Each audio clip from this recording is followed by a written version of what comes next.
Artist Interview Series, Chicago Handshake. We're sitting down with artist and activist Allie Kushnir tonight. So you've dabbled a lot in different types of arts. You were into oil portraits for a while, and photography and graphic design, and even a little songwriting. How did that timeline all work, and how do you think it played into effect to where you are today with your art? It's hard to know. I've definitely just been always really drawn to creative projects, and so like I just have a lot of interests. Yeah. So it's real, and I'm really indecisive. So it's really hard for me to narrow them down. I didn't know that I needed to feel creative to feel fulfilled, because lots of other things really interest me and tend to feel creative just because they're interesting. Mm-hmm. So I studied psychology. I continued doing art on the side, and then by the end of college I was like, can't do psychology, it makes me too sad. That is very real. I'm too sensitive, I'll be sad all the time. And then like, I want to be artistic, but I want to do something that still feels like sort of scientific in a way, because that, like, the neuropsychology was what really interested me. I was like, maybe I could learn web design or graphic design or stuff like that. Tried it, glad I had those skills, didn't want to do it. Then did name an internship, I probably had it. Yeah. I don't know, I essentially like just got a job because I needed a job. I thought I wanted to do something creative, but I just needed a job at the time, and it was a really flexible job, so I started doing like freelance photography and a little bit of graphic and web design, and then I started painting. I was already painting oil portraits for a while, and I just started, I wasn't really trying to sell them, I was just painting. Yeah. And then I started painting these little abstract watercolors and got them into one store, and then it just sort of spiraled, because that's just how my mind works. I love that, though. You were just like testing all the different things, Yeah. and then you found watercolors, and you were like, I was like, maybe I done. can make products out of these things, and it would be like something artistic, but I would be able to sell it more easily than people justifying just a thing to put on their walls. yeah. And then as that's evolved, I was just sort of like, I don't want to be making products. I don't want to be feeding into like this necessity for consumption. And so Yeah. now I've sort of like phased that out, and I'm just focusing on fine art, which it's interesting how that's come around. I was just thinking yesterday, like, how insanely stupid is it that I'm an artist? Like, just, like that, Yeah, so that makes no sense. I really like resonate with that, though, because I'm pretty similar, where like I have a lot of interests, and I'm like, I could like lock down one of them and follow that as like Right. a career path. And if education was free, maybe we would. Yes, That's how I yes. feel all the time. I'm like, if I could afford education, I truly would be in school all the time. There are so many 100%. things I would love to learn. And like, I think our society too puts a lot of pressure on just finding like your thing. You I know. Like having one thing, like you I can't. want 7 things. I Right, don't want like one. you should be able to dabble in Yeah. different areas, and I think also just rediscovering hobbies is very powerful Right. too. On top of that, it's like just as much as I feel like I can't imagine not being tied to something creative, I also can't imagine a career out of sort of like vanity, like, that's just like creating something pretty for the sake of it. Yes. Like I care so much about the impact that I have, the space that I take up, completely unrelated to art, that I feel like if I had to choose one thing, that would be like choosing to try and make a positive impact with environmental issues and things like that.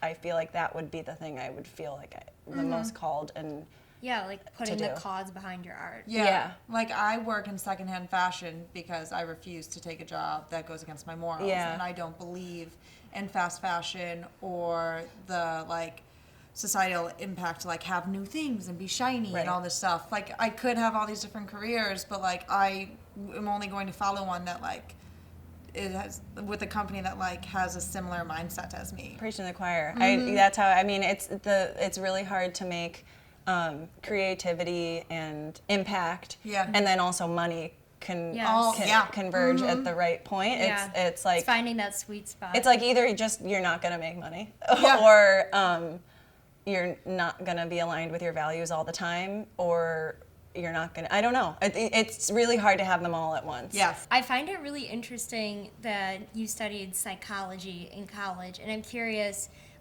do you use any of your psychology background into your art? Like, do they affect each other? It's hard to know, because I think the reason I studied psychology was because of things that were already like within me, and so it's like maybe those things are impacting my work, but I don't know that I'm like, at least not consciously tying it back to like a lesson from psychology. Okay. My art used to be much more like thinking about social and emotional impacts of things, and now I am kind of just painting a lot more intuitively. Yeah. And which is the opposite of like the portraits I used to do. Living sustainably is something that you take a lot of pride in. When did that journey to living a more sustainable life start for you? It's hard. Whenever people ask this, I really don't know, because it's always been something that I didn't think about caring about. It just being wasteful in a very basic way was like really upsetting to me. And then one time in college, I was taking this intermedia class, whatever that means. And for some reason, we went on a field trip to a landfill. And for some reason, it really sunk in. I like started to really think about how everything is trash. That's a good field trip.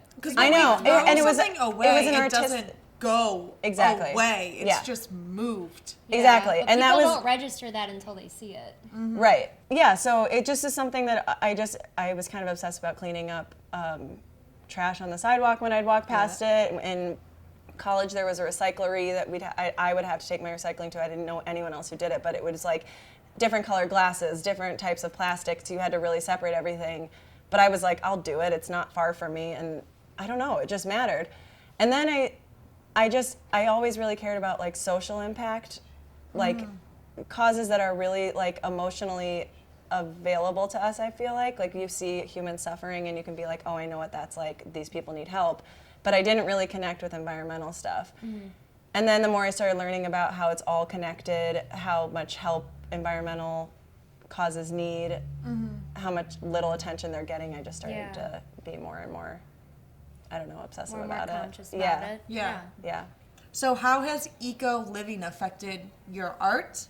I know that like you've played around with like making your own paints, and like for the art you do make and sell, you donate a portion of your profits to charity, correct?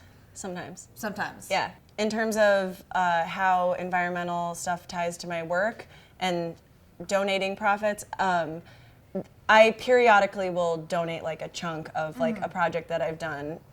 It's just sort of like my commissions are just so sporadic that when I had products and would do like wholesale sales or event sales, it was easier to just take a percentage, and I would either give it to like a plastic pollution organization, or there was another one. The Story of Stuff is a cool one. Also, they do a lot with plastic pollution.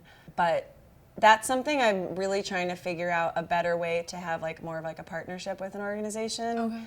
Because I don't want to just like blindly donate. I just want to feel like I'm more involved than just someone that's like throwing money at something. My work is inspired by environmental issues in the sense that when I did the color project, I did a series of paintings that were inspired specifically by environmental issues. I'd look at like images of like rivers being dyed blue from denim dyes, or plastic being wrapped around an animal or whatever, and then do an abstracted painting of that. And kind of the idea with it was people often seem to have to like receive negative information in a really specific way to actually like receive it. Sometimes it's just as the repetition. Sometimes it's like, I want you to say it nicely. I don't want you to make me feel like I'm being attacked or I'm being preached to. Oh, yeah. And sometimes I kind of think of my paintings as being the nicely. I think of it as almost like when people will put a mantra on their wall, I like to think like, if this painting represents this plastic pollution issue, then putting this painting on your wall will just to your guests feel like it's brightening up a space, but to you it can maybe serve as a reminder of something that matters to you. So how would you say you carry out your mission day to day to live a more sustainable life? Oh my God, how don't I? Let's hear all about it. The biggest thing, I guess, is that I'm vegan. When I go grocery shopping, I just generally avoid packaging. It's not entirely, but like there are I have access to stores that have tons of bulk items, and whether it's Whole Foods where I can just buy it in a bag or reuse one of their, sometimes they make you use their plastic thing, but you can just save their plastic thing and that'll be your Whole Foods shopping plastic thing.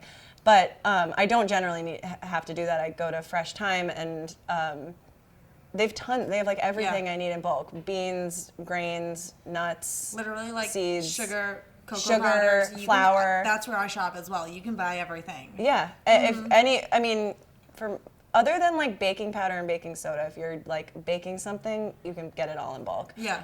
Yeah. No, but I think when it comes to like environmental living, you kind of just need to like make one step and then you realize that it's like easy. Like when I went plastic free, I was like really worried that it was going to be like difficult, and like I had it down in like 4 days. I was like, this is simple. I got this. Like I'm good. I think it gets hard if you're like starving and have 10 seconds to eat and you're like, I just got to go get like whatever bar is like granola bar is available at the convenience store or whatever. But just buy a banana. There are always bananas at 7-Eleven. That's true. There are always bananas. Always. So we're going to play Mount Rushmore.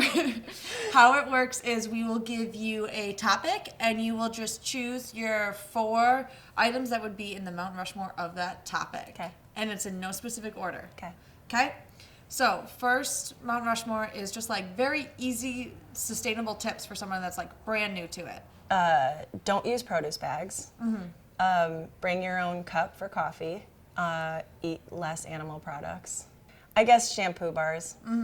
Why not? Yeah. It's easy. Mount Rushmore of documentaries. Game Changers. Cowspiracy, for sure. The Mask You Live In.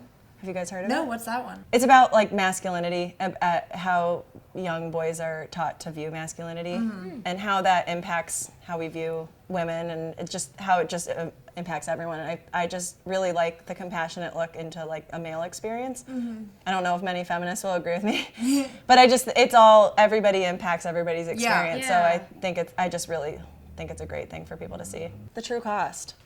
The True What's Cost. that? That's about the fashion industry. Oh, okay. Oh. Yeah.